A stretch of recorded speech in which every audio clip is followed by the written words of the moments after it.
Ever had a run-in with the most stubborn and overbearing HOA?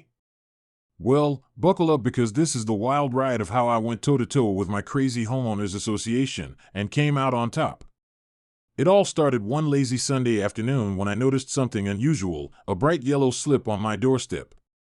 I picked it up, only to find it was a violation notice from the HOA.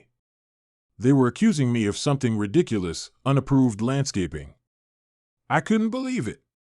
I had just added a few potted plants to my porch. A couple of flowers, some greenery, nothing wild. But to the HOA, this was a violation of their strict rules. I thought to myself, okay, this is a bit much. But I decided to follow the rules, called them up, and asked for clarification. That's when things took a turn. The voice on the other end of the phone was cold, almost robotic, and they weren't interested in hearing my side of the story. It was clear they didn't care about the little stuff, they just wanted to control everything. The next few weeks were a nightmare. Every day, I found myself receiving new notices, one for an illegal mailbox, another for unsanctioned paint colors on my fence, and even one for leaves that had fallen from my tree onto the sidewalk. At this point, it felt like they were just making stuff up. I had had enough. So, I decided to fight back, not with anger, but with knowledge. I spent hours reading through the HOA's governing documents.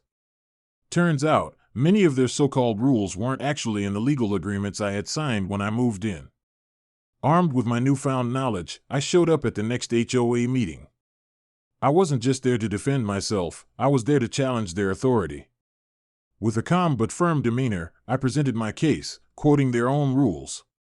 I asked why they were targeting me with frivolous violations when there were so many other, more serious issues in the community they weren't addressing.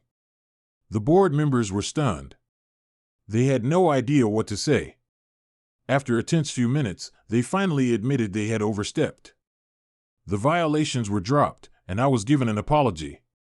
It felt like a victory, but the best part? The HOA started cleaning up their act. They began reviewing their practices, and suddenly, they were a lot more respectful of the residents. Moral of the story, know your rights, stand up for yourself, and never let anyone push you around.